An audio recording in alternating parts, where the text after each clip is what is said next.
ubwiza bw'Imana, ubwiza bw'Imana bukugira special. Nimba ubyizera uvuga uti amina.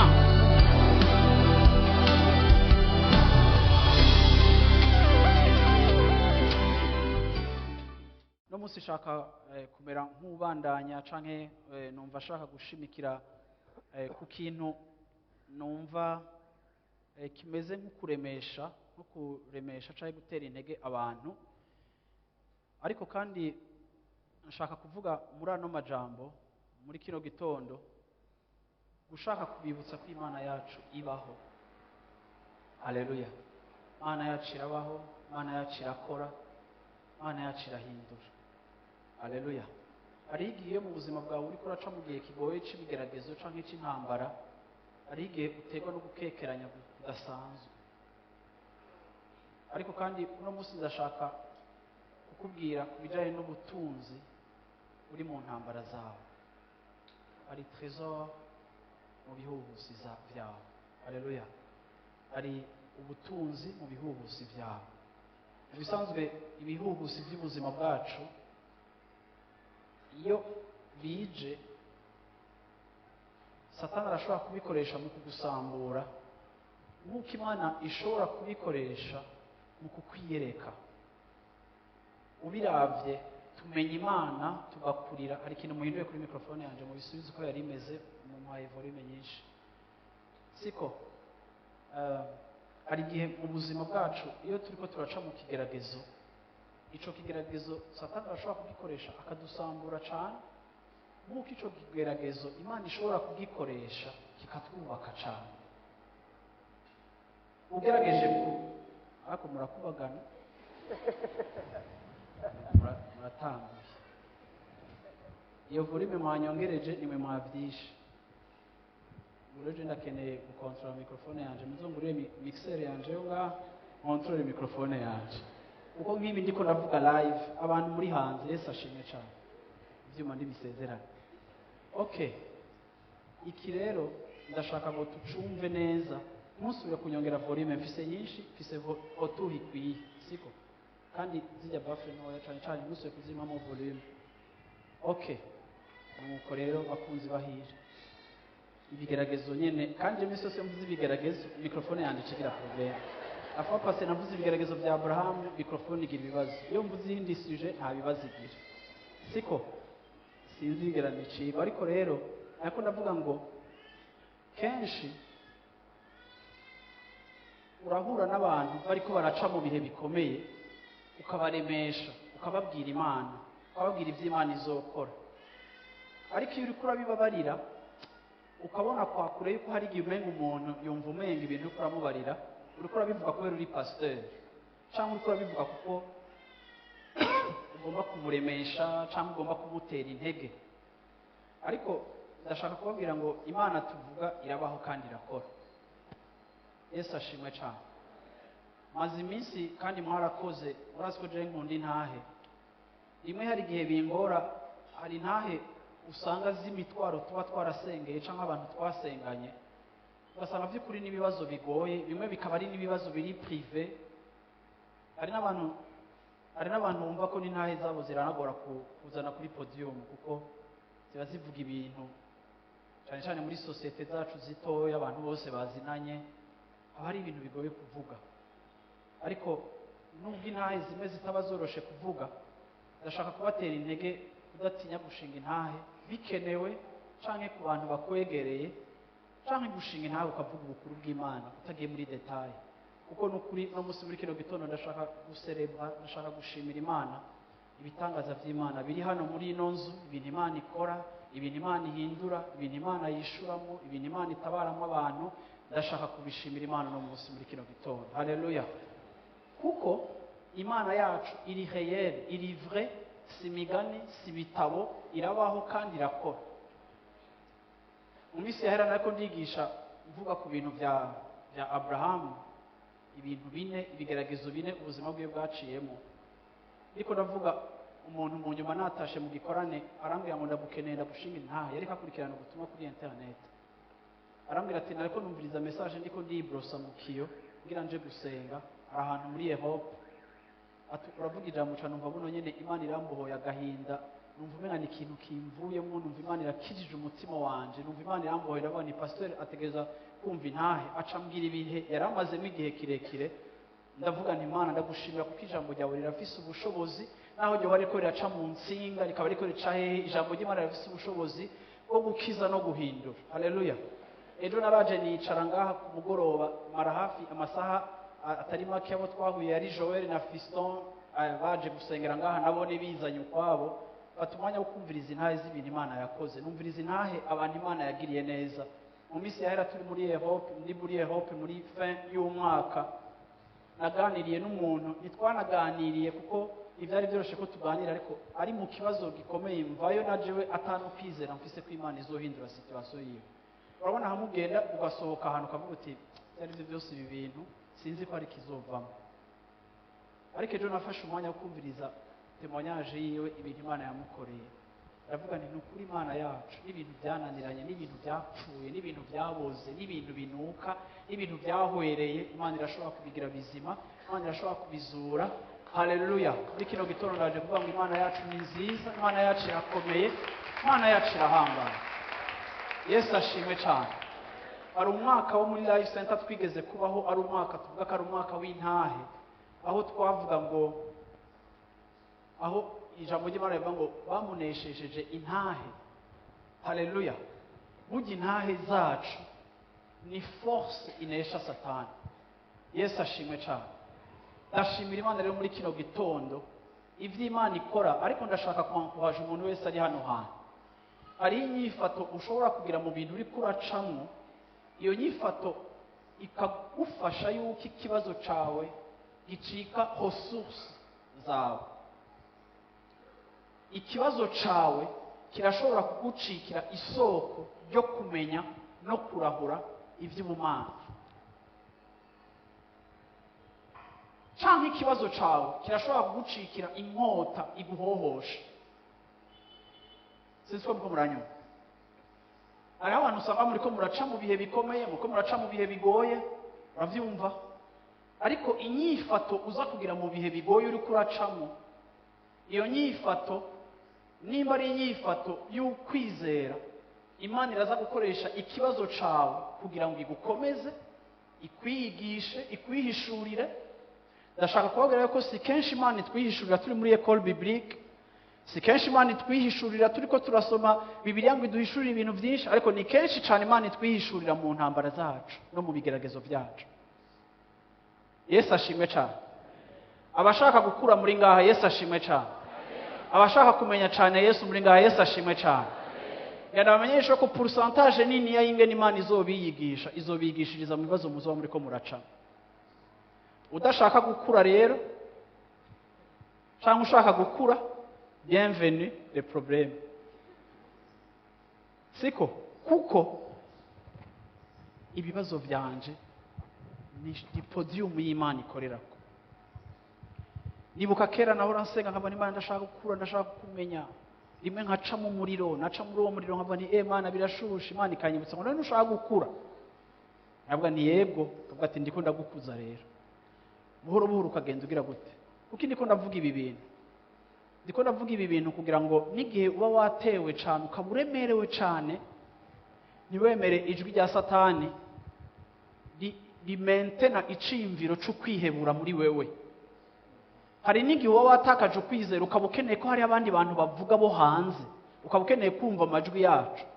Uyu munsi ndabizi yuko narize ku spectacularité zacu, kuko ndazi yuko ngaha tutaba turi mu bihe bimwe. Hari abantu ngaha ari minzerera, atani ikintu bariko barabona, kuko bakikujwe n'umuriro mwinshi ubuzima bwabo buriko buracamo. Ugasanga ni muhemu, ugasanga umenga waje ngaha mu rusengero mukuza kuhatemba kuko wamenye Imana ukaza kwigwira ngaha. Ariko rimwe na rimwe muri aya majambo tuba turiko turavuga, harimo gukira kwawe, harimo kubohoka kwawe, kandi riragarukana ikindi cizere mu buzima bw'iwawe. Yesu ashimwe cyane. Kugira mvuge ibi bintu ndashaka kudekriva, nahisemo gufata akarorero koroshe ko muri Bibiliya, inkuru yoroshe yo muri Bibiliya mwese muzi, benshi muzi, mumaze gusoma. Ariko kuri jewe iyo nkuru irahofleta canke ni gishushanyo c'ubuzima bw'abantu benshi bariko baraca mu no munsi. iyi nkuru ni inkuru iri muri Mariko, ikaba muri Matayo, ikaba hehe, ni inkuru ya Yesu n'abigishwa biwe.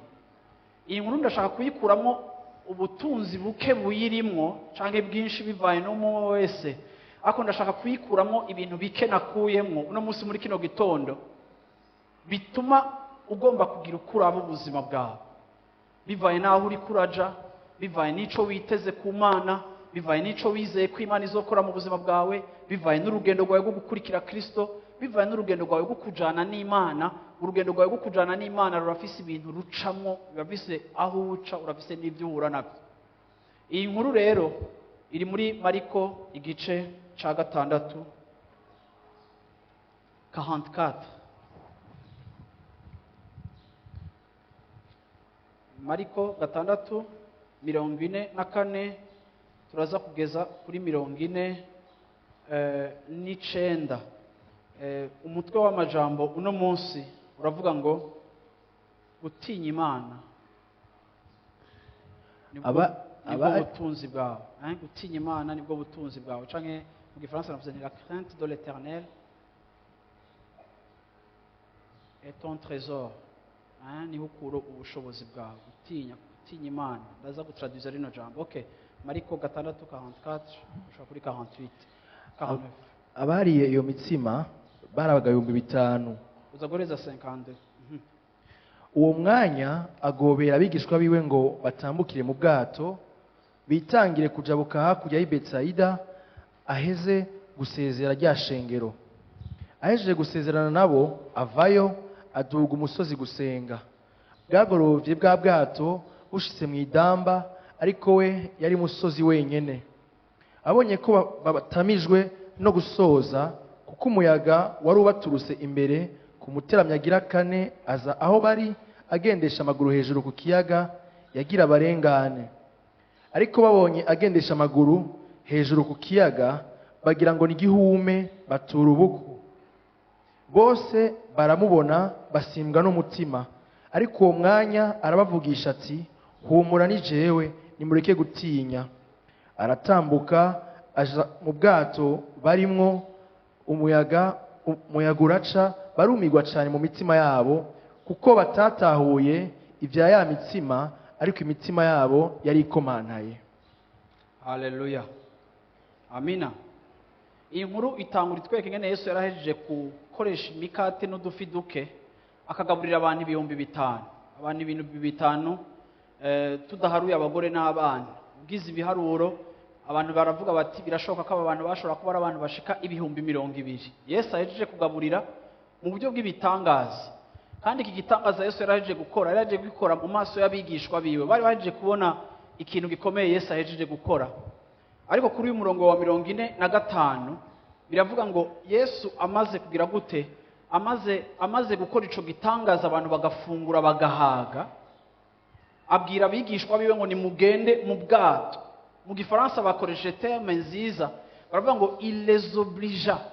Yesu yarabategetse ati ja mu bwato mugende, ja mu bwato mugende. Igihe nanje ndiko ndarungika abantu ngo batahe, byumvikana ko Yesu yaciye yisharije igikorwa ca protokole cyo guherekeza abantu ahejeje kugaburira.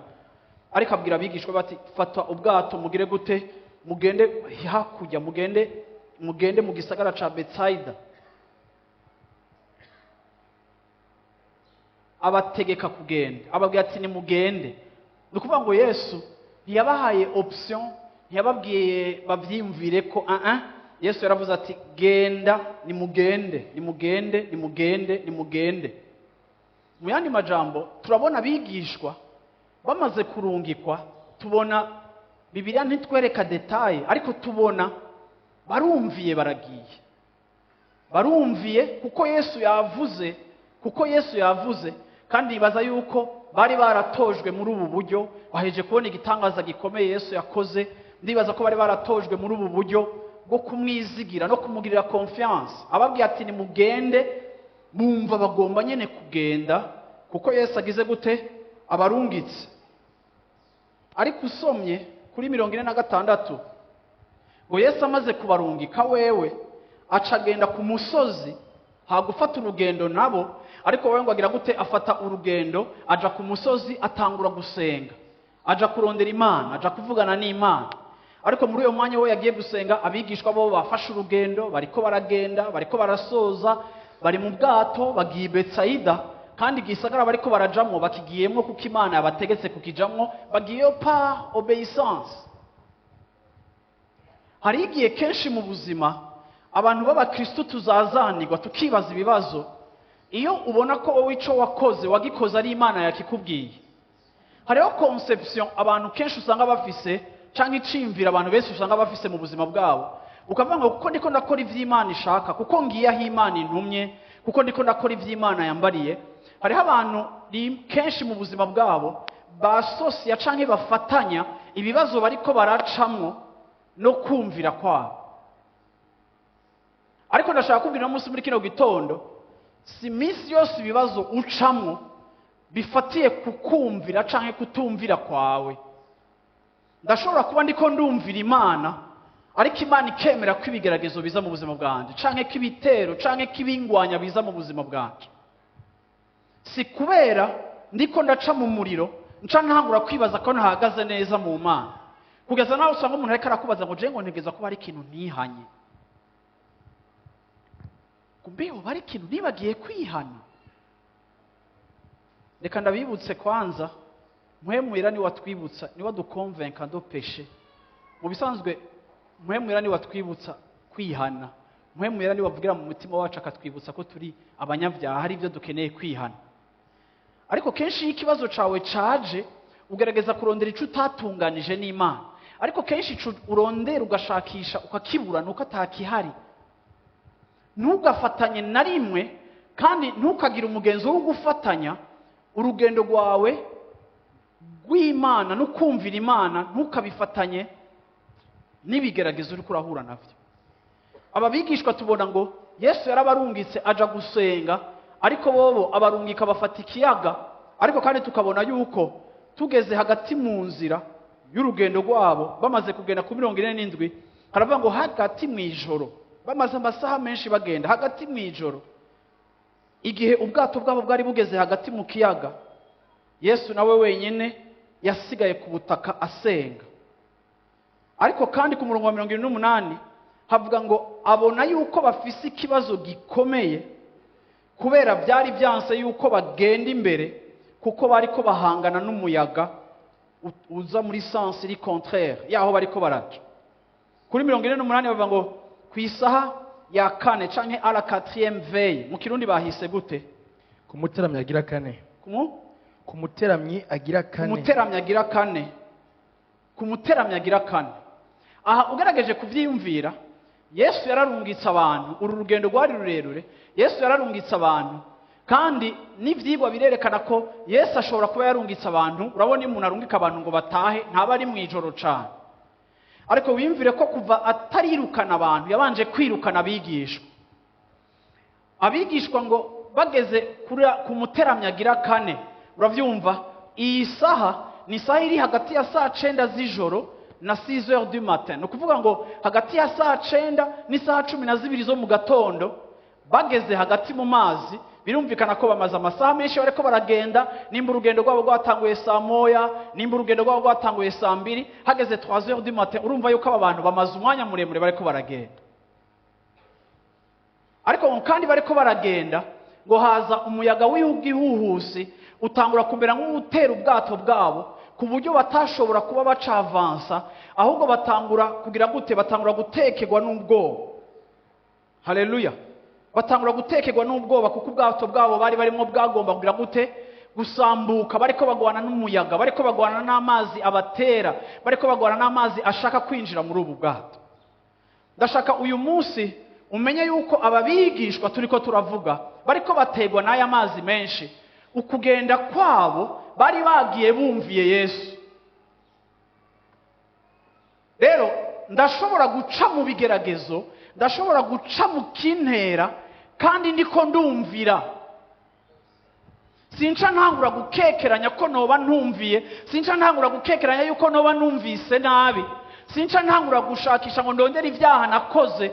Oya, birashoboka yuko mu kumvira Imana no kujana n'Imana yawe, birashoboka yuko wakijijwe ibibazo biratangura, birashoboka yuko wakurikiye Imana ibibazo biratangura, birashoboka kuri kuraca mu bibazo kandi warumviye. Nta garanti Bibiliya iduha yuko tutazoca mu bigeragezo ngo nuko turiko turumvira. Ariko n'abumvira n'abakurikira Imana barageragezwa, baracishwa mu muriro. Hari igihe nibaza ngo Bibiliya yatubwiye ngo umuyaga wari muri sens iri contraire. Ni ukuvuga ngo nimba bagifatiye direction, umuyaga waza gutya ukamera nk'ubasunika ubasubiza inyuma. Byari bigoye kugenda igihe umuyaga wo uri kubasubiza inyuma. Ahubwo namye ndiyumvira ndavuga na ahubwo icari coroshe kwari uko basubira inyuma. Siko abantu b'Imana. Iyo baca bafata ubwato bagasubira inyuma bakaja kuraba Yesu, uravyumva? Nico cari kuborohera, ariko bari kuba bavuye muri obéissance, kuko Yesu yavuga ati tugende i Betsaida, ni muji Betsaida. Ni kangahe mu buzima bwawe utera intambuko zo kumvira Imana, ariko wasanga winjiye mu gikorwa Imana iriko iragushiramwo, wasanga utanguye gutera intambuko wumvira Imana, ukahasanga ama probleme, ugaca ufata direction ya hotu ukavuga ngo je ngo ivyo gukorera Imana ngo ni ari ama probleme ngo ndabihagaritse ngo kanisubira, ugaca usubira aho ujuva kuko uri kurahura n'ikibazo. Ariko ndakunda aba bantu kuko umviriza ikintu gikomeye. Bibiliya ivuga ngo bashishikaye gusoza bibagora, ariko bafurnisa effort bumvira. Nukuvuga ngo bariko bashira inkomezi zabo muri obéissance. Nukuvuga ngo bariko barakora igishoboka cyose kugira ngo bakore ico Imana yavuganye nabo. Bariko bafata direction Imana yabarungitsemo. Umuyaga ni washobora kubatuma basubira inyuma, ariko bariko barashishikara consiste bakurikiza ico Yesu yavuganye n'ubuzima bwabo. Hari igihe kenshi winjira mu muhamagaro, winjira mu gakiza, winjira mu gikorwa gishasha, utangura kwitaba umuhamagaro mu vy'Imana yaguhamagariyemo, ugitangura ukabona umenga umuriro uragwiriye. Ndakunda guhura n'abantu bakambira ngo je ngo kuva nkijijwe natangwe kugira ingorane. Unavuga ngo je kuva ntangwe gukorera Imana ibitero byaraje biba byinshi mu buzima bwanje. Ariko ndagomba kukubwira ngo nibitangaje, kuko iyo turiko turagendera muri obéissance, iyo turiko turagenda tuja kumvira, iyo turiko turaja aho Imana iturungitse, iyo turiko turakora ivy'Imana idusaba, hari uyundi muntu atabiryohererwa azokora igishoboka cose kugira ngo afrene progression yawe. Haleluya. Imana ishimwe cyane. Imana ishimwe cyane. Hari igihe circonstance, hari igihe ivyo ndimwo, ivyo ndiko ndacamwo, ivyo ndiko ndahura navyo biza bikora ibishoboka byose kugira ngo sinjane n'Imana aho iriko irashaka kujana nanje. Hari igihe imiyaga ihuhuta ugasigara wibaza ngo mbega mpangane n'ibibazo canke mpagarike kumvira, mbega mpangane n'ibimpagurukiye canke niviremo nironkera amahoro menshi. Hari igihe uca mu gihe ukibaza ibibazo kubijanye n'iyo uri kuraja, ariko ndaje kubwira no munsi muri kino gitondo, haleluya, ndashaka kukwibutsa ngo uwavuze ngo tugende yaravuze ngo tugende nyine. Yesu ashimwe cyane. Yesu ashimwe cyane. Haleluya. Hari abantu uno munsi muri kino gitondo ushobora kuba wumva ubuzima bwawe buri menase, ukumva ubuzima bwawe ibintu uriko biracamo, ukumva ubuzima bwawe wari uzi kuri kuragenda vers destination uri kurajanamo n'Imana, ariko ukumva umenga ibikubloka n'ibikubuza byabaye byinshi. Ni kangahe mu buzima usengera ngo Imana iguha akazi, ukakisonzeshereza, ukakaronka, ariko maze kukaronka ugasanga akazi karimo amananiza, ukagira uruhagarara n'ibibazo byinshi kurusha uko wari ufise ibibazo kiri umushomeri. Waza gusenga ukavuga ngo mbega Mana si wowe wampaye kajya akazi. Nijya rusengera urugo Imana mu rugo, Imana ikaguha urugo, ariko muri urwo rugo ukahasangamo ibibazo bikomeye, ugatangura kwibaza ngo Mana none ni wowe wampaye urugo canke si wowe warumpaye. Yes, Imana irashobora kuba ari iriko iragutwara, ariko kandi uko ibibazo bihaguruka ntibisobanura absence y'Imana. Bibiliya yatubwiye ngo Yesu ngo yasigaye ku butaka, ariko sinzi ko mwasomye kuri uyu murongo ngo Yesu ariko arasenga igihe yari ku musozi, ngo abaravye abona biriko birabagora. Abaravye abona bariko barasoza bibagora. Nimugerageze kumva aba bantu ngo bageze hagati mu kiyaga, Yesu aracari ku musozi ariko arasenga, ariko ni gute Yesu ariko arasenga yari karanababona yuko vyabagoye kandi yuko vyabanani. Ibi biratwibutsa ngo arakubona. Yesu ashimwe cyane. Bitwibutsa ngo mu byo turimo aratubona. Yesu ashimwe cyane. Yari karasenga ariko yari karababona, yari karabona akaga barimo, yari karabona ubwoba barimo, yari karabona amosozi bariko, yari karabona ukwihebura bariko, yari karabona ubwoba barimo, yari karabona ukuntu vyabagoye vyabananiye. Ntiyari kumwe nabo ariko ako kanya yari karababona. Uno munsi muri kino gitondo ndaje kuvuga ngo Yesu ariko arambona. Mu byo ncamo byose, mu bingora byose, mu byo kunanira byose, mu byo kunaniza byose, mu biriko birakugwanya byose, biriko biriyopoza niyo uri kuragenda muri destine yawe, uri kurajana n'Imana mu byo yakuvuganye na wewe, uri kuragenda wumvira Imana, ariko kandi nawe umenga ubwato bwawe bugira butwagwe, bugira bwuzure. Ndaje kubira munsi muri kino gitondo ngo Yesu ariko arakubona, ariko arakubona, ari conscient yahuri, arabona huri. Ndaje kubwira umuntu wese ari hano muri kino gitondo ngo Yesu arabibona. Haleluya. Bwana sifiwe sana. Bwana sifiwe sana. Yesu ashimwe cyane. Ni bande bizera ko Yesu abibona vraiment. Haleluya. Yesu arabibona. Yesu arabona aho uteye. Yesu arabona ko bikugoye. Urabizi iri jambo urashobora kutaryakira, ariko ndaje kuvuga ngo Yesu arabibona. Hari igihe usanga umuntu ariko arasanga ngo mbega Mana nubona ko jewe bingoye, mbega Mana nubona yuko jewe namerewe nabi, mbega Mana urahari, urabona. Reka ndababwire, arabona, arabibona, araza aho uteye, arabona ko biriko birakugora gusoza ubwato, ariko arabibona. Ariko arabona ko uriko urafunisa effort, ariko arabibona. Ariko kuko uri muri direction, uri muri position ya obéissance, haleluya, ariko araveya sur toi, haleluya, kugira ngo ushike hari karagutwara. Bwana asifiwe sana. Yesu ashimwe cyane. Haleluya. Amina. Ngo amaze kubona ko byabananiye, haleluya, ngo acava ku musozi atangura kugendera ku mazi. Atangura kugira gute? Kugendera ku mazi. Muri uko kugendera ku mazi, Bibiliya ivuga ngo bagize gutya bibaza yuko babonye igisizimwe, kuko ngo Yesu yagira arengana ubwato bwabo. Bibaza ngo babonye igisizimwe. Kuko ibibaza ko babonye igisizimwe, kuko batashobora kwibaza.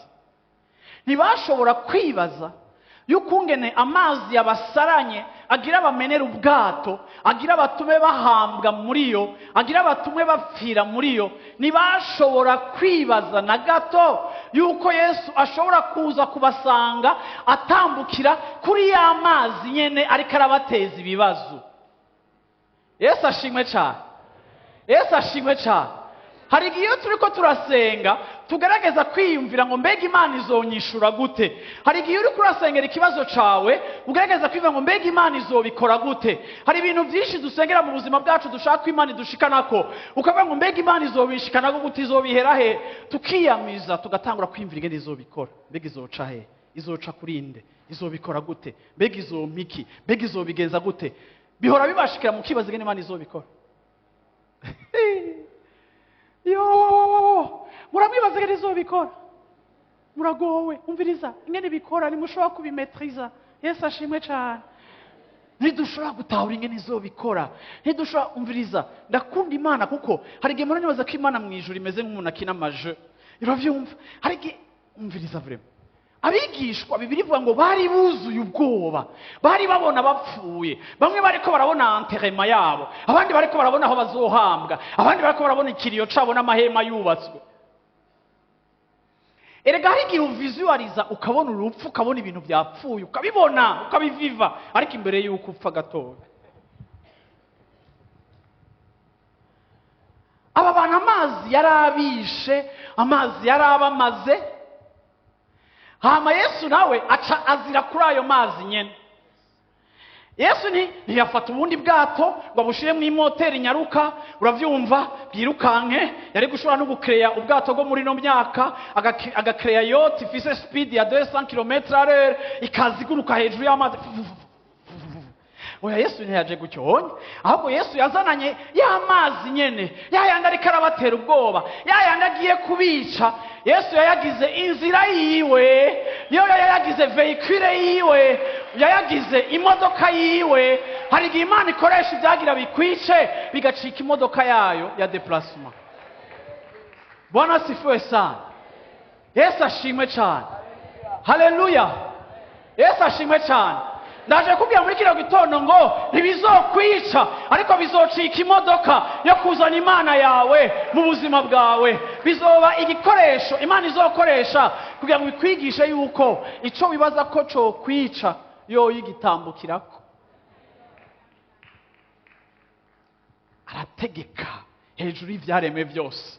Ijwi ry'iyo ritongoye risohotse rigatontoma, imisozi iranyiganyigwa, ibinyamugigima bikavuga. Yavuze mu ijwi ibintu byose birahungabana. Haleluya. Amazi ayatambukirako kuko ijambo ry'Imana rivuga ngo haleluya, isi ni ndava y'ibirenge vyiwe, ikiri kuri sol, ikiri kuri planete cyose igitambukirako. Haleluya. Ibyo wibaza ngo bigiye kukwica, ishobora kubigira akamoyen de déplace, agatukutuku ka Yesu. Agatukutuku ki. Haleluya. Yesu ashimwe cyane. Hari ibintu nk'ibi ndiko ndabivuga, hari igihe ntabandi ko ndanabimvira ko, hari igihe mba ndiko ndabona Satani. Mwumva umenga Satani ari mu bantu ba motiva. Iyo ndamwibutse ko abaho, antera kumva ko kweri yaragowe vraiment, n'umutindi kweri yarigorewe.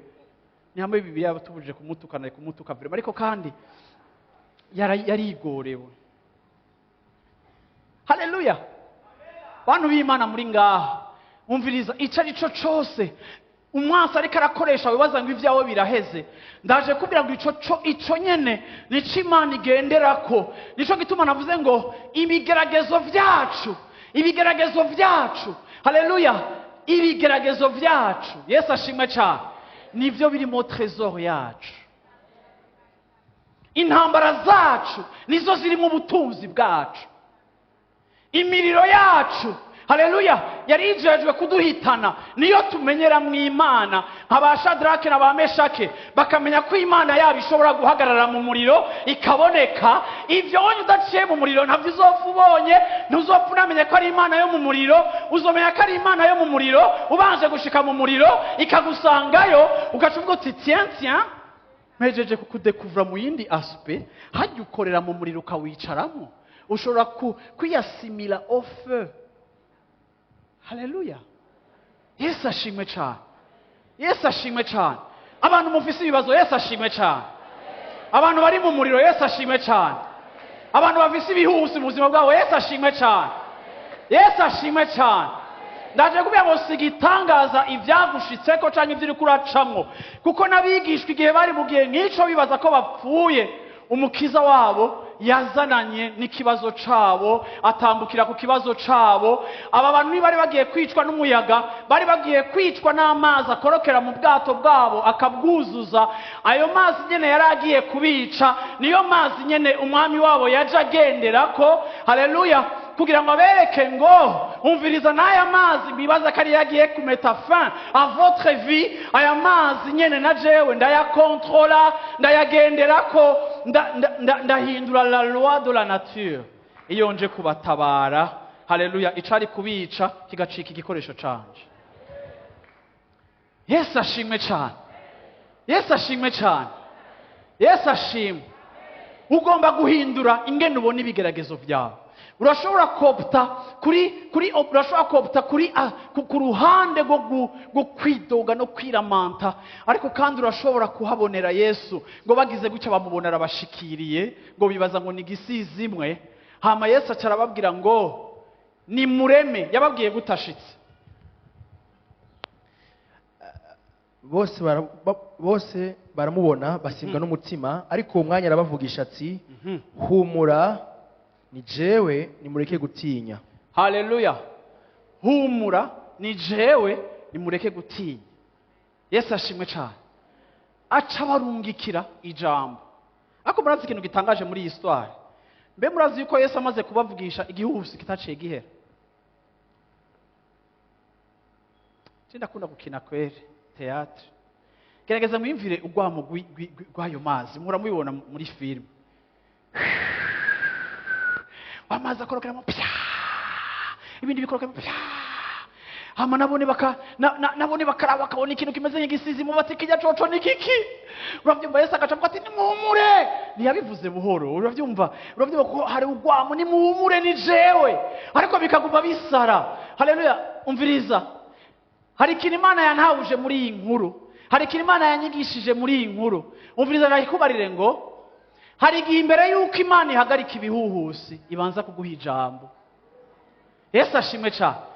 Iki gihuhusi nticaheze, iki gihuhusi nticahagaze, carashishikaye, ariko kandi yabanje kubarungikira ijambo imbere y'uko akora igitangaza cyo kubirangiza. Ndaje kubwira ngo hariho abantu muri indwi yacu y'amasengesho, hariho abantu Imana yahaye amajambo, hariho abantu Imana yahumurije, ukavuga ngo none ko bitarahera. No, hariho difference hagati yo kurangiza kw'ibibazo no kubanza guhabwa ijambo. Yesu yabanje kuvuga ngo nimuhumure, ariko igihuhusi kirabandanya. Iminsi yose kenshi mu buzima bwacu ijambo ry'Imana riza imbere y'uko igitangaza gikoreka. Haleluya. Araturungikira ijambo. Uri kurasenga ukumva arakuremesheje, waje ngaha gusenga ukumva ndakuremesheje, ukavuga ngo reka sha ivyo bintu sha pastor na dimanche pastor wavuze ibisa nk'ivyo nyene, reka ndakubwira ikintu kimwe nawe utavyumva, ndakuremesheje. Shaka kureke kubyumva, ndakuremesheje. Yesu ashimwe cyane. Kubera ijambo ribanza kuza, hama igitangaza kikaza. Akirira ijambo uba urahumura imbere y'uko igihuhusi gihagarara. Akirira ijambo urigira iryawe, uno munsi utaha urihagazeko imbere y'uko igihuhusi gihagarara. Yesu ashimwe. Hari umuntu yamwe ngo ku majambo arandambiye, reka nakubwira ikintu kimwe. Jambo ubwa mbere na mbere jambo yarahari. Haleluya. Hama ibiriho byose byaremwe na jambo. Niwakengera jambo uzoba ukengerera umuremyi. Niwakengera jambo uzoba ukengerera watumye byose bibaho. Banza uha agaciro jambo, banza ushire en considération jambo, wanza waprecier kandi uryohererwe jambo. Uvuga uti Mana urampaye impamba yo kundemesha.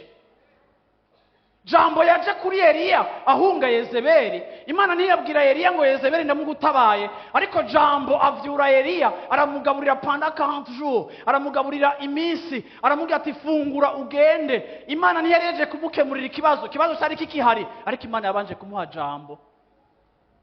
Erega jambo iyo tumufise naho problème bigihagaze, jambo atangura kudovena plus grand que le problème. Yesu ashimwe cyane. Abantu muri mu kigeragezo Yesu ashimwe cyane. Umviriza niri jambo ngaha ndiko ndavuga. Haleluya. Sinkekeranya ko haleluya no gukirura kira no kubohoka urabohoka. Yesu ashimwe cyane. Kuko ico gihuhusi kirahari kugira ngo kikwigishe Imana. None ndababazega abantu b'Imana. Ntimwumva kumenga c'était la meilleure occasion Yesu afise yo kwereka abigishwa biwe yuko ashobora no kugendera ku mazi. Sibyo? Murazi kanga Yesu yagiriye mu bwato kenshi cyane. Usomye ugasubira inyuma muri Mariko igice ca 4. Haleluya. Marc chapitre 4. Uravyumva? Usubira inyuma mugire marshare. Marc chapitre 4 nyene naho musubira inyuma nyene kuri uwo murongo igice ca 4. Chapitre 4 Yesu ari mu bwato quelque part 35 4:35. Kuri uwo munsi bugorovye arababwira ati tujabuke tuje hakurya. Uwo n'undi munsi yabaga ngo tujabuke tuje hakurya. C'est la deuxième fois cyangwa c'est la première fois? C'est la première fois. Basiga abantu hano bamujana mu bwato yahozemwo. Cette fois-ci Yesu ari mu bwato, bamuhaye lift, bari mu bwato bumwe n'abigishwa biwe. Kandi ayandi mato yari kumwe nabo. Nuko haza inkubi ikomeye y'umuyaga, imifunda yisuka mu bwato bwariko buruzura. Ariko we yararyamye mu mutwe w'inyuma yiseguye mu musego yisinziriye. Vraiment dodo. Baramukangura baramubaza bati mwigisha ntubabaye ko turiko turapfa. Bebaza ko bavuze gutyo gafise. Jean nk'abashinga ntahe. Jean nyene ngo mwigisha ngo ntubabaye ko turiko turapfa. hariho igihe kirundi gihera, hariho igihe igipfasoni cacu gihera. Mwigisha, we n'ubu kubona ko turiko turapfa, we ko turiko turawera urasinziriye. Nabishobora. Abariko bapfa bavuga uko. Arahama. Arikangura azibiza ingunza, Arikangura, arigorora. Sinzi ko yagiye no koga no mu maso. abarira ikiyaga, abarira ikiyaga ati hora utekereze, umuyaga uraca, haba agahwekere gose, canke hose, haba agahwekere gose. Sinzi ko muragira impression ko Yesu wanyu asinziriye. Mana urabona ibiriko biranshikira. Mbega mana ibi wowe urabibona, wowe urahari. Ndamaze guhura n'abantu bashikana bakavuga ati je n'ukuri. Urazi iyo umuntu ari mu kigeragezo gikomeye, arashikana agatangura kuduta nuko Imana we witamukunda. Kandi yarakijijwe, yarabatijwe muri muhema avuga no mu ndimi. Ariko kubera umuriro wiwe ariko aracamo kandi afise n'ibitangaza amaze gukora, wamuganiriza ukavuga ati mbarira ingene wigeze kubona Imana mu buzima bwawe, akakubwira ko Imana yamukijije, akakubwira ibintu Imana yagira amukorera, waheza kubwira umufashe kugaruka akoresheje amajambo yuko amuga ati none wibaza ko Imana itariho canke itagukunda, yarakoze n'ibyo. Ngo pasteur yego vuga ngo yarabikoze, ngo ariko vraiment uje nibaza ko yarahinduye avi kubinyerekeye. Kuko ikigeragezo bantu b'Imana, ntimugacira imanza umuntu ari mu kigeragezo. Ikigeragezo hari igihe kiza kigasekura umuntu, kikamujegeza umuntu ugasanga ari futu. Yesu kumva arasinziriye. Haleluya. Yesu yarababaje ngo ni kuki mufise uruhagarara, niko yababajije. Je nibaza yuko nk'umuntu nka Petero, maze ko Petero yitanganiza yishura hejuru kuki dufise uruhagarara, kubera tugira tuje mu ijuru, kubera dutahe anterema yaciza kubera ngaha. Ndibaza ko Petero ntashobora kuba yarabuze inyishu yishura umuntu abajije. Ni gute ushobora kubaza ngo ni kuki muri mu ruhagarara kandi mubona ubwato bumeze ubaza ngo ni kuki muri mu ruhagarara. Hari umuntu abaza ico kibazo kandi ahejeje kuvyuka nawe abona ingene ibintu bimeze, abandi baguma bayora amazi batahaze ngo ni kuki muri mu ruhagarara. Haleluya. Yesu ashimwe cyane, Yesu ashimwe cyane, Yesu ashimwe cyane. Abari muri agitation Yesu ashimwe cyane, abariko barahungamana Yesu ashimwe cyane. Nta problem, ibyo biko biragushikira birasanzwe. Ariko ndashaka kwibutsa ngo nimba sinziriye nawe genda uryame, nawe genda ugone, nawe genda urabahajyamo umugengo egegwayo. Haleluya, haleluya. Nimba sinziriye biriko biraba, nanje ni mu migitanda njya. Yesu ashimwe cyane, Yesu ashimwe cyane. Iyo mugiye muri Bibiliya mukaraba ibibazo Yesu abaza umenga na question bete. Umviriza ukuntu ngaho yababajije ngaho kuri uwo murongo. Arababaza ati niki kibateye ubwoba? Ariko ndababaza ikintu kimwe, entre nous et avoir base, kandi Yesu maze ko tumurespecta, ariko namwe ni mugira ico mubivuze. Wewe ubaza abantu bamereye gutyo ngo ningi iki kibateye ubwoba? Bisobanura iki? Bisobanura yuko Yesu selon wewe hari ahantu yari yibaza ko bakwiye kuba bashitse, ku buryo lofeti yuko ari mu bwato, lofeti yuko ari we yavuze ngo tujabuke, kuri we yibaza ko bari bakwiye kuba baryamye bose. Donc Yesu ntiyumva ingene bakanuye, Yesu ntiyumva ingene babonye ibiriko biraba, kuko we ntavyo yabonye, yarasinziriye. Sije abantu bibana barizo mico ati ubibona gute wewe?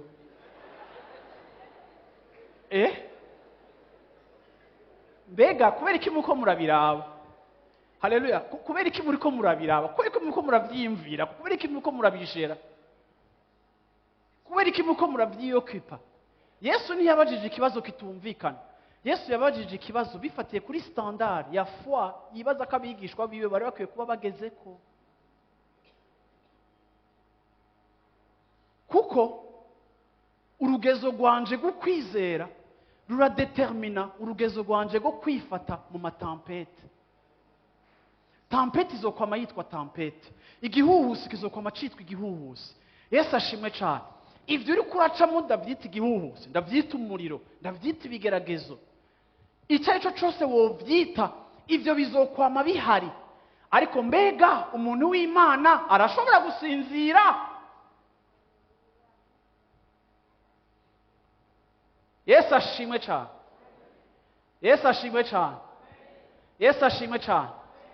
Mu gishingo c'urwamo rw'igihuhusi Yesu amaze kuvuga, Bibiri ivuga ngo amahoro yaciye asasagara, amahoro yaciye agira gute, akwira hose. En d'autres termes, hari igihe Yesu avuga ahari ko hatemba imiyaga, ahari urwamo rw'amazi, hakaba urwamo rw'amahoro. Kubera Yesu hari ico yavuze, amahoro nayo nagacika probleme. Haleluya, akaba menshi cyane, amahoro menshi cyane. Yesu ashimwe cyane, Yesu ashimwe cyane. Umviriza mvange gatoya. Muri Matayo twasomye muri Mariko 6:52, Marc 6:52, Marc 6:52. Umviriza. kuko batatahuye ibya ya mitsima, ariko imitima yabo yari ikomantaye. Ku murongo wa mbere wo hejuru hahejeje kubiki kugira iryo jambo rivuge gutyo. Avuze iki hejuru? Aratambuka aja mu bwato barimwo, umuyaga uca urahora. Barumigwa cyane mu mitima yabo. Igihe Yesu yavuga, igihuhusi nticigeze gihagarara. Ariko igihe yavuga, yaravuze ngo nimureme, nimuhagarike imitima, ni jewe. Igihuhusi kirabandanya. Usomye mu zindi version, kuko iyi nkuru Matayo arayivuga, iyi nkuru Luka arayivuga, ariko ndashaka turabe kuri Jean chapitre 6 verset 21. Hariho information Yohana duha, ikintu je nkundira Yohana iminsi yose kenshi iyo yanditse, Yohana akunda kuvuga ibintu ayandi ma evangile atavuze. Yohana kuri Jean 6:21 aduha kandi kabijya. Jean 6 verset 21 avuga gute Yohana? Bumva bakunze kumushira mu bwato. Ngo bumva bakunze kumushira mu bwato. Stop. Muri Matayo, muri Mariko na hehe batubwira ngo Yesu yinjiye mu bwato, igihuhusi kirahera. Ariko muri Yohana batwereka yuko Yesu abigishwa bashatse kumushira mu bwato. Nukuvuga ngo yabaye volonté yabo yuko yinjira mu bwato. Yari amaze umwanya agendera ku mazi, yabaremesheje ibintu bitarahinduka. Ariko abigishwa bagira ide, sinzi ko bagize inama, sinzi ko bagize assemblée générale. Ariko baravuga ngo reka Yesu tumuhamagare yinjire mu bwato. Ariko umviriza igere wamaze kwinjira mu bwato ngo haciye habiki. Buno nyene buca bushika imusozi aho baja. Buno nyene baca barashika iyo baja. Ariko usomye yandi ma version, Bibiri ivuga ngo bari hagati mu kiyaga, bari basigaje hafi ibirometero 3 ngo bashike. Nico gihe Yesu yaje bakamubona nk'igisizimo. Ariko umviriza ikintu Yohana atubwira. Yohana atubwiye ngo bamaze kwiyumvira kumutumira mu bwato bwabo, Yesu akinjira mu bwato bwabo, ntibasubiye kugira 3 kilometre et demi kugira ngo bashike. Ariko ngo yapfuye kwinjira mu bwato, ako kanya nyine baca barashika. Yewe baca barashika. Ndi wowe ari kumfasha no munsi, ndonye ntambe nkabo. Yesu ashimwe cyane. Haleluya. Ngo amaze kwinjira mu bwato baca barashika.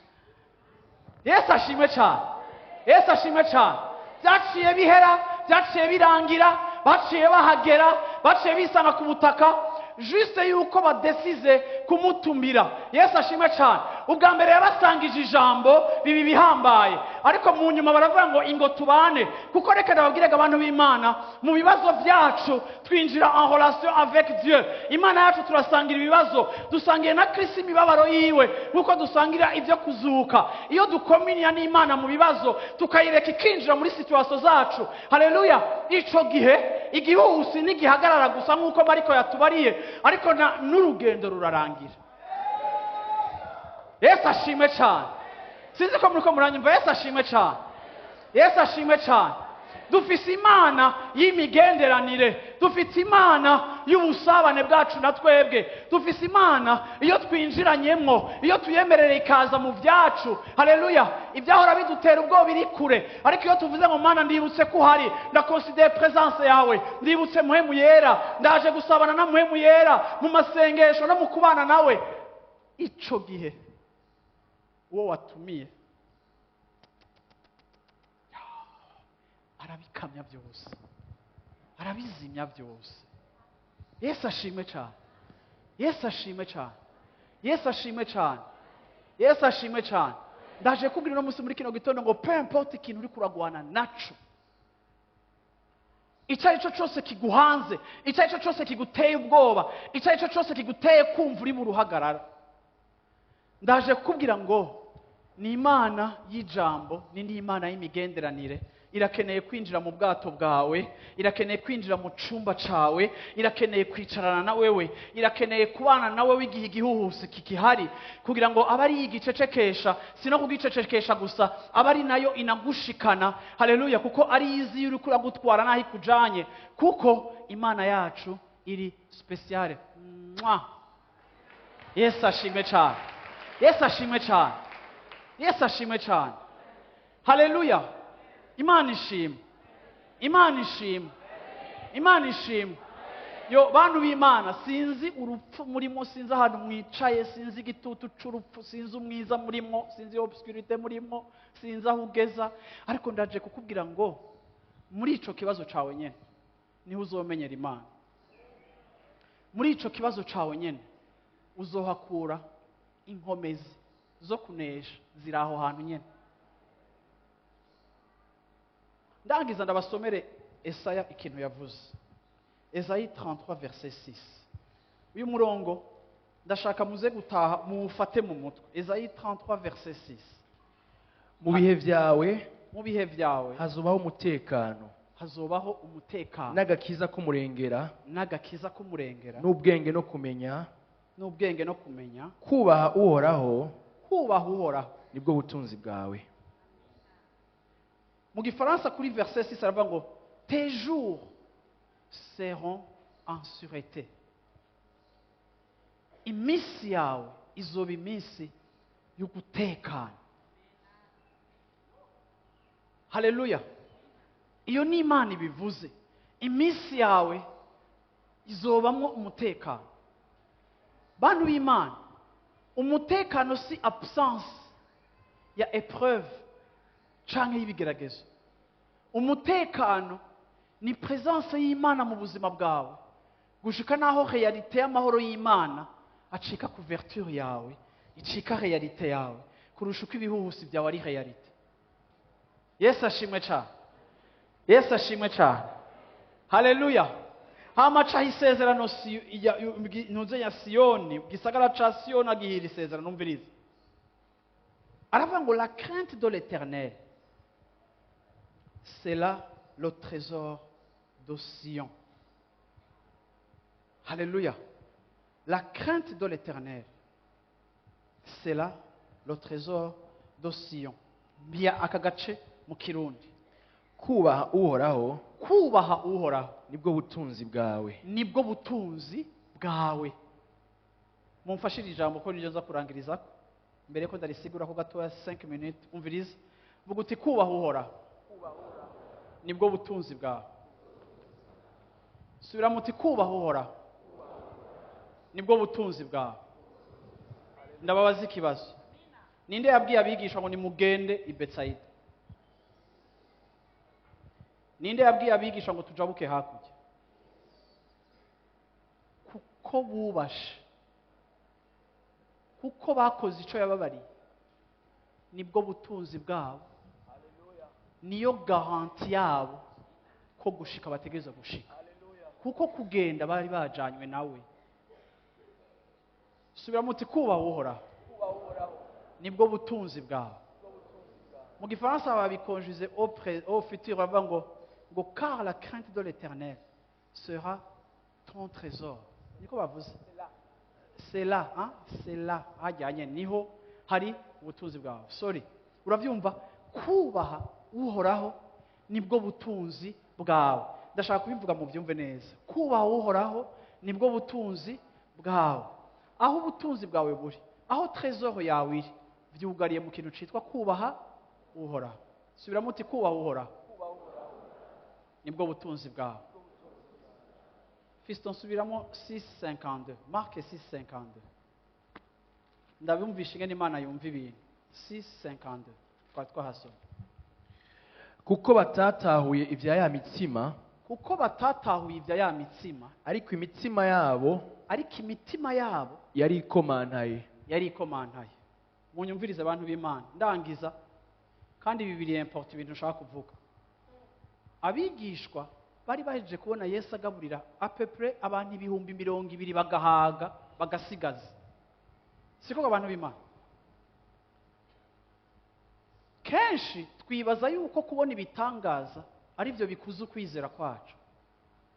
Ako je nasanze kubona ibitangaza si byo bikuza ukwizera kwawe. Ukwizera kwawe gukurira muri communion ufitaniye n'Imana. Ukwizera gukurira mu busabane na communion ufitaniye n'Imana mu ijambo ryayo. Vuga uti ijambo. Vuga uti ijambo. None ndababazega abantu b'Imana. Ababigishwa baheje kubona abantu 20,000 bafungura ibyo kurya bigasigara. Ni gute bari kwibaza yuko kuri ordre ya Yesu baza gupfira mu mazi? None Yesu abarungitse muri yantere yabo. Bisobanura ko bargre kubona igitangaza c'imikati gwira ni iyo miracle bavuye ku experimenta. Apene bafashe ubwati nyuma y'amasaha 3 canke 4, kijya gitangaza ntaco cari kibamariye muri situation yabo mbi. Ni murabi vy'Imana imaze kubakorera canke ivyo ndumumvise n'amatwi yanyu uko bingana. None pour autant ko mwabonye ibitangaza byinshi mufise ukwizera kwinshi? No.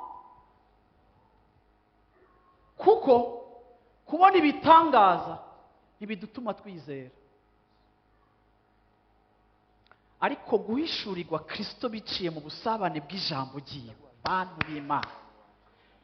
Yo, umviriza, no gutamba indirimbo nziza ngambo gatondo tukazitamba zikaturyohera nibituzanira kwizera. Ariko bwa bucuti mfitaniye n'Imana mu mwanya wanje n'Imana, ikintu Imana ikora mu mutima wanje ikuza ukwizera kwanje. Kuko rega indirimbo zirashobora kuba emotionnel. Erega haleluya, turashobora kubona igitangaza. Twahora dushaka kubona ibitangaza, twahora tubona ibimuga bigira bihaguruke bigwa, emosi kaduga. Reka nabwiye kubona ibitangaza nibikuza ukwizera, yego biravomerera ukwizera. Ari ikintu gikuza ukwizera kwawe n'ubucuti bwawe. Yewe bantu b'Imana, n'ubucuti bwawe ni Imana. Aya masengesho tuvuyemo wisengera wihamagarira Imana yawe bijya ico Imana yamiza ikazana depo yayo, igakrea la foi, igakuza foi mu buzima bwawe. Yesu ashimwe. Imwe mu mapassage twasomye ntashatse ko turangiza. Yesu yarabagiye ngo mbega ngo ntimwabonye ingene nakoze bigiye ngo hari udufi 5 n'iki. Uravyumva? Naradufashe ndaduhezagira. Igihe Yesu yafata udufi 5 ndibaza cyangwa dukate 2 kimwe muri ivyo melange kuvyumva. Igihe yabifata ngo yasanze ari bike, Yesu afata duke ngo nigiki yaciye akora ngo il rendit grâce. Abishimira Imana, abikengurukira Imana bikiri bikeya. Amaze gushimira Imana ubuke bwayo n'ubuto bwavyo, Imana icira multiplier. Yesu ashimwe cyane. Umviriza ni waca muri situation mbi, aho ibintu byawe bimeze nabi, aho umutekano wawe ari mukeya, aho ubuzima bwawe ibintu byose ari bikeya, aho mu masafuriya yawe twaheze, aho ibyawe byaheze, hakuja muragara ngo turahwereye, ugire louange na adoration turahwereye, ariko tangura ufate bikeya ufise. Haleluya. Ushimira Imana kuko yaravuze ngo c'est dans la crainte de l'Éternel où vous trouverez votre trésor. Yesu ashimwe cyane. Iri jambo gutinya Imana, haleluya, iri jambo la crainte de l'Éternel, haleluya, ni jambo risobanura mu majambo ngo iyo ntinya Imana kuvuga ngo nubaha ico yavuze kugeza naho kirankwiriye, le fait yuko yakivuze ku buryo umutekano wanje uhagaze ku co yavuze et point et trait à la ligne. Yesu ashimwe cyane. Yesu ashimwe cyane. Yesu ashimwe. Abigishwa malgré kubona Yesu agwiza imikate ntibari bamufitiye confiance ko yobatabara mu mazi nubwo ibyo bari babibonye. Kuko gutinya la crainte de l'Éternel, iri jambo kubaha Imana n'urugezo rwa confiance ufitiye iyo Mana ko ico yavuze itegereza kugishitsa. bantu b'Imana, nimba ari ikintu Imana yubaha n'ijambo ryayo. Bantu b'Imana, nimba ari ikintu Imana idashobora gukotora ko n'ijambo ryayo. Bantu b'Imana, nimba ari ikintu Imana yishize munsi y'ubutegetsi bwaryo n'ijambo ryayo. Nimba ari ikintu Imana itazokwivuguruza n'ijambo ryayo. Yesu yaravuze ngo nimureke aya magratte-ciel yubakwe, ibisagara byubakwe, New York irahagaze, Manhattan irahagaze, Beijing irahagaze, ibintu biraduze. Yesu yaravuze ngo aya mazu n'amatafari, agatafari ku kandi ntizizobomoka gusa, ariko bizoba depiese. Uravyumva, ajya amatafari azoyatandukanya, pana no kuyabomorera atatu cankane ngo kame kose kazotandukana na kagenzi kako. Ariko ngo nta jambo na rimwe ryavuye mu kanwa k'uhoraho rizogira gute, rizogenda ridashitse, rizovaho, rizokugwaho. Sa parole demeure. Yesu ashimwe cyane. Nico gituma yavuze ngo tujabuke, aba yabivuze point être à la ligne. Yaravuze ngo nzobana namwe gushika ku mpera y'isi, kuko yabivuze. Mwizere ko ari kumwe na mwebwe, waba uri mu kiriyo, waba uri mu gutakaza akazi, waba uri muri chômage. Yaravuze ngo nzogutunga, nzokwitwararika. Haleluya. Chômage canke salaire sivyo bikugize, ariko yavuze nico kikugize. Hari gihe no muri chômage agiye kukwigisha provision yiwe en dehors ya salaire, akemera ko gasezo ko kaza mu buzima bwawe kugira ngo a créer la foi en toi. Yesu ashimwe cyane. Bwana sifiwe sana. Muhaguruke nimba mudashaka ko mbandanya gushika isaha indwi. Yesu ashimwe cyane. Haleluya. Haleluya. Dufise Imana ikomeye, dufise Imana ihambaye. Bwana sifiwe sana. Niyo ivuze ngo tugende, iradushikana. Haleluya. Haleluya. Haleluya. Haleluya. Yesu ashimwe cyane. Yesu ashimwe cyane. Yesu ashimwe cyane. Narahisemwo kuvyo kugendana n'Imana, gucika ikijuju ku bwenge bwanje. N'umuntu anseruka imbere ngo dusenga afise probleme, ubwenge bwanje buvuga ngo ntishobora guhinduka, nayo nenda yisengera. Kandi nayo nkizera ko Imana ishobora kubikora, kuko narahisemwo gucika ikijuju hageze kwiyumvira ku kungena Imana iri, kuko uyu Bwana hatulingania hata kidogo. Haleluya. Anajitosha, ye anajieneza. Haleluya. Ni gangi vrema. Haleluya. Yesu ashimwe cyane. Yesu ashimwe cyane. Hari abantu bumva ijambo ringiye bashaka ngo shaka ibintu pastor avuze ngo nka jewe, reka kumbwira wewe nturimwo, turiko tuvuga we. Yesu ashimwe cyane. Yesu ashimwe cyane. Ndakwibukije ngo ico kigeragezo kirashobora kuguhitana, nk'uko ico kigeragezo ushobora kucigira mu Imana kikakugemurira ico bita the knowledge of God, la connaissance de Dieu. La connaissance de Dieu ne s'apprend pas dans les écoles. La connaissance de Dieu nous est révélée par l'Esprit de Dieu. Ukumenya Imana ntivyigishwa mu mashuri, ariko kumenya Imana tubihishurirwa na mpwemu yera. Haleluya. Agakomunika impwemu yacu, ubuzima bw'Imana, impwemu yacu ikadomina ame yacu. Yesu ashimwe cyane. Tubaye ku rubuga rwo kubona ibitangaza by'Imana, tubaye ku rubuga rwo kubona inyishu z'Imana, tubaye ku rubuga rwo kutanyegeza ic'Imana n'icyo Imana ishobora gukora. Yesu ashimwe cyane. Iyo ubwenge bwanje bushatse kuvyiyopoza ko ndabucecekesha, nta na 2 secondes ndabuha, kuko ndamuzi Satana nzanira logique. Ariko reka nakubwire, nta logique yo kwexplica ingene umuntu atambukira hejuru y'amazi. Ntanyike. Kandi hariho principe physique ivuga yuko uravyumva utwo turenge twawe turi point tudashobora gutambukira ku mazi. Twamye twumva abantu bagenda za Kongo bagiye kuri Tanganyika, abizera babakizwa bagerageza kugendera mu mazi, bapfiriye ngaho muri Tanganyika ngo bagiye kugendera ku mazi nka Yesu. Ako ndashaka kubibutsa yuko igikorwa c'Imana ntikivanze na emotion, kandi kivanze na orgueil yawe yo gushaka kurealiza l'impossible. Uzopfira yuzoyagwamo, kandi tuzoguherekeza nitwanagutora, siko? Ariko kandi igikorwa c'Imana cubakiye kuri yo simplicité na humilité, no kumenya gukora ikintu igihe cyose Imana ishimye ko gikorwa gutyo. Si misi yose Yesu yagendeye ku mazi, kandi si misi yose Yesu yakijije abantu canke yazuye abapfuye. Ndamukunda kuko ntihari muri demonstration, yakoze bike bikwiriye nkuko data murongo. Yesu ashimwe cyane. Mbwira mu micanye nawe ukore bikeya bikwiriye nkuko data azokurongora. Haleluya. Haleluya. Yesu ashimwe cyane. Yesu ashimwe cyane. Ndagomba uno munsi mu minota 10 ntihagire umuntu masohoka, ntihagire uja muri toilette, vesi zanyu ndazugaje, uravyumva? Ntihagire n'umuntu mwaja kwinywesha amazi. Ari abantu y'amasengesho atanguye baca bagira amakursi. Ndashaka iminota 10 uvugane n'igihuhusi cawe. Yesu ashimwe cyane. Haleluya. Sujet ya mbere wiyadresse ku gihuhusi cawe. Sujet ya kabiri uhamagare Yesu mu bwato bwawe. Yesu ashimwe cyane. Yarinjiye mu buzima bwawe murabana, ariko ubwo uti Yesu je prends conscience yuko tu es présent avec moi. Haleluya. Karibu mu vyanje, karibu muri ibi. Haleluya. Satana amaze igihe ariko arabikoresha, haleluya, ashaka kunsambura, anteza ubwoba. Yesu ashimwe cyane. Ariko kuri uyu mugoroba canke muri kino gitondo ndakiriye igitangaza canje, ndakiriye presence yawe. Haleluya. Presence y'Imana yatumye igihuhusi gihagarara. Ndavuze uno musi muri kino gitondo ngo presence y'Imana izotuma igihuhusi gihagarara. Ndavuze ngo sivyo gusa, ndavuze ngo presence y'Imana izotuma ushika aho uroye. Haleluya. Ni presence yiwe. Haleluya. Yesu amaze kwinjira mu bwato byose birakemuka kubera presence yiwe, ukubaho kwiwe. Haleluya. Gutuma ibintu bikoreka, ukubaho kwiwe kwatumye abantu 200,000 bari bashonje bishwe n'inzara baronka ico bafungura. Kubaho kwiwe kwatumye abantu bari mu bwato ibihuhusi biceceka. Kubaho kw'Imana. Haleluya. Bagwaye ico bari muri kino gitondo mana. Haleluya. Ndashaka kumva amajwi y'abantu bari muri kino kibanza. Haleluya. Lekeshete le blo shinde le kote le blo sete le ko lende le koshete le kote le blo. Minota 10 yacu yo guhamagara Imana. Haleluya.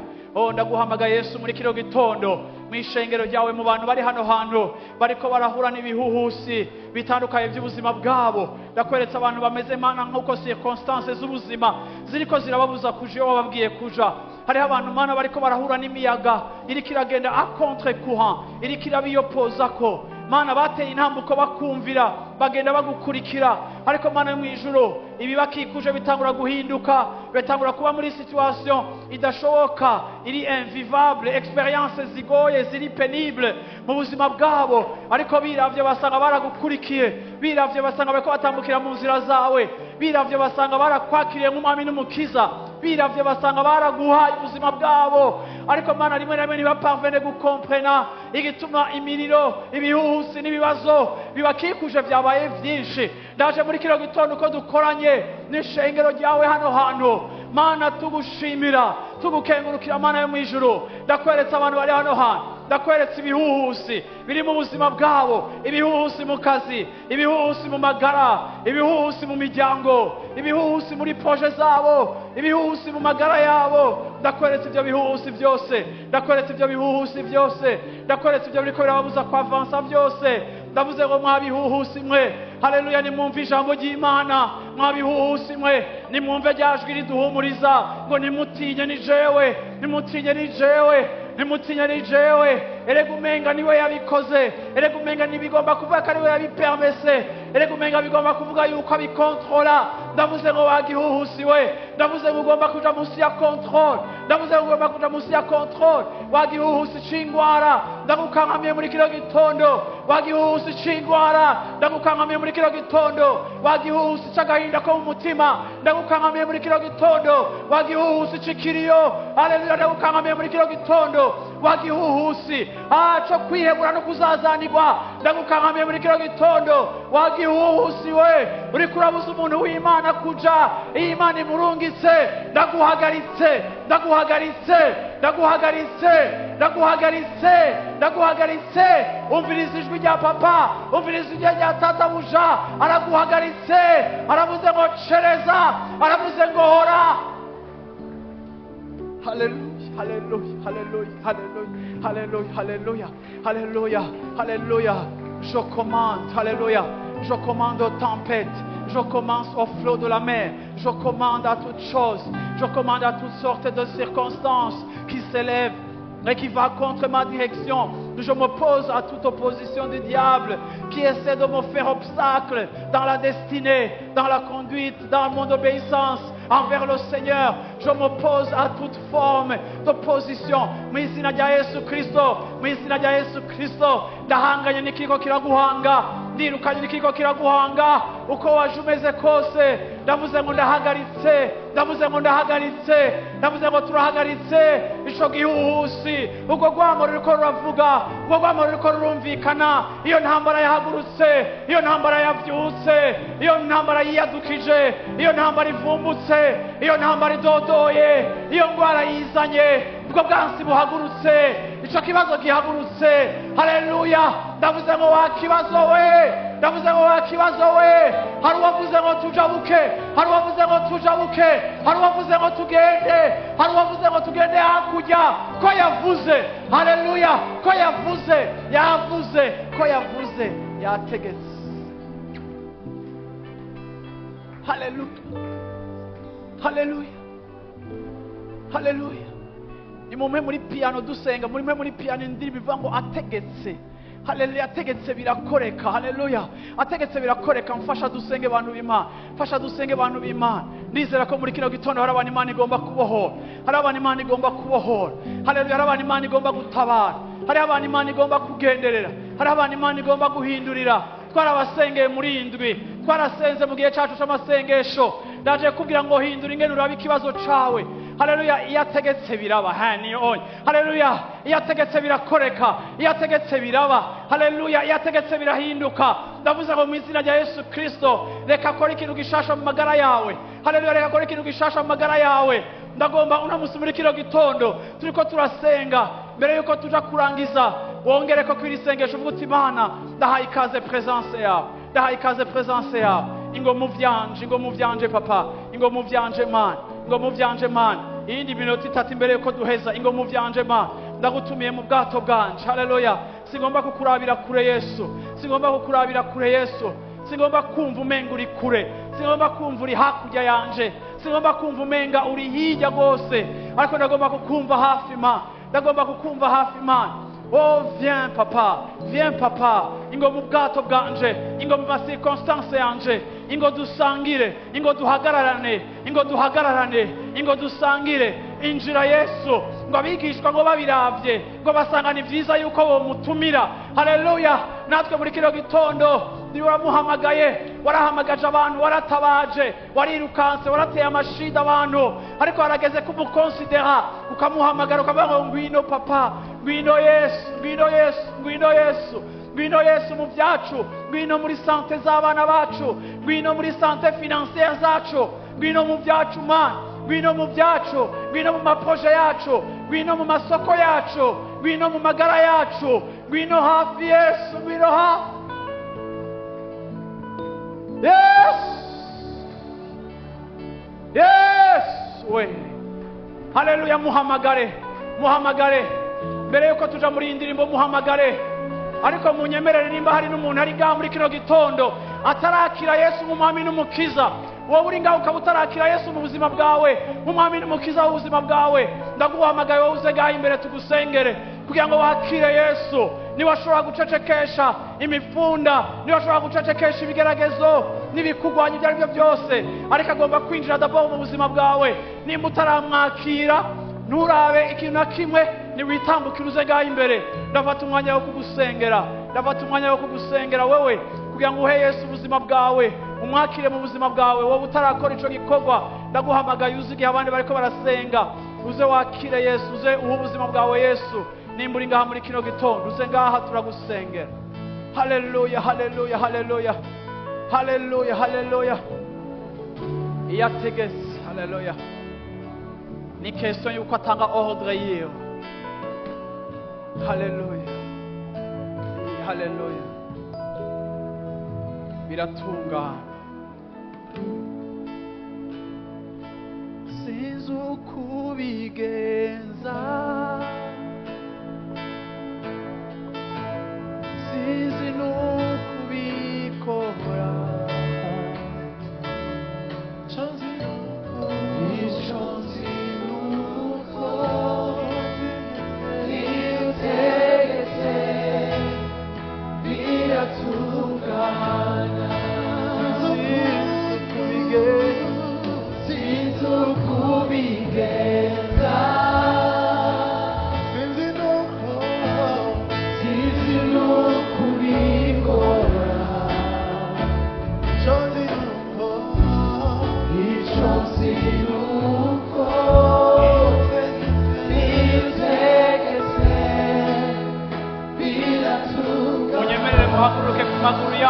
turirimba indirimbo zisinze ukubigeza.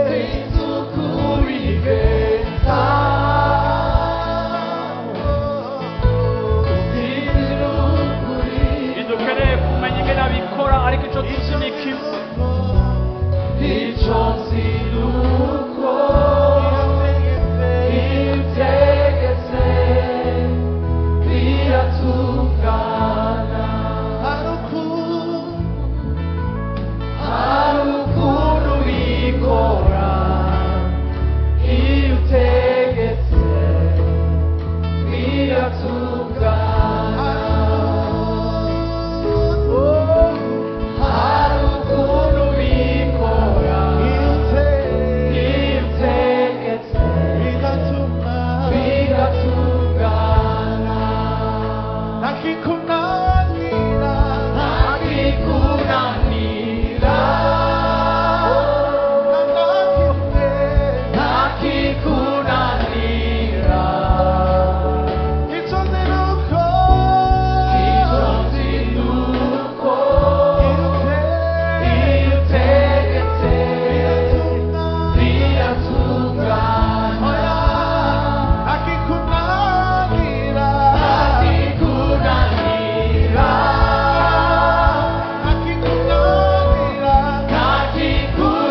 aturira ijambo uvuge ngo biratungana, biratungana. Urivuge biratungana.